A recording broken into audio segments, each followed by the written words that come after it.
السلام عليكم جميعا. أنا محمد الحشمابي، مؤسس بلان بي للخدمات التجارية، المالك الرسمي للعلامة التجارية وصف لي. واليوم بطل عليكم من قناة وصف تي في، واحدة من أهم منتجات العلامة التجارية وصف لي، وهي قناة على اليوتيوب. والليلة جاي أكلمكم عن خدمة جديدة أطلقناها لأصحاب المشاريع السودانية المشتركة معنا في تطبيق أو موقع وصف لي، وهي خدمة الانترفيو. خدمة الانترفيو ببساطة خدمة تعتبر رخيصة جدا، بسبب أنه بتعتمد على كاميرا واحدة والمايكات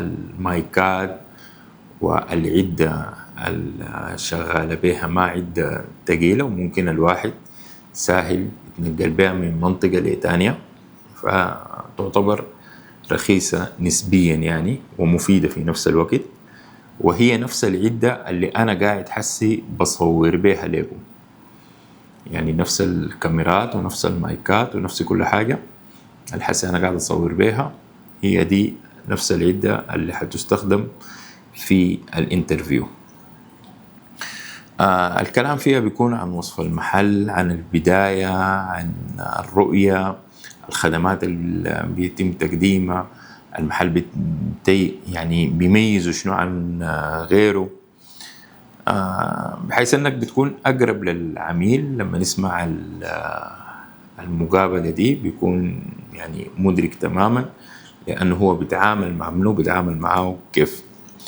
وبالتالي المادة ذاتها بيتم المونتاج عليها، بعد كده بيتم رفعها في قناة وصف تي في في اليوتيوب، وبرضه بتكون في اللاندنج بيج بتاع الوصف في الموقع بتاعنا حق وصف app.com.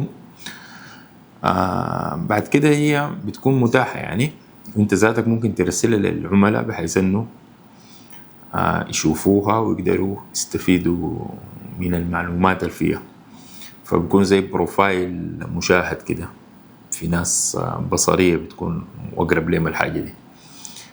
فأتمنى أنه ناس كثيرة تقدر تفهم شكل الخدمة وتقدر تستفيد منها، لغاية ما نتلاقى في خدمات جاية إن شاء الله، مع تمنياتي بالتوفيق للجميع. شكرا جزيلا.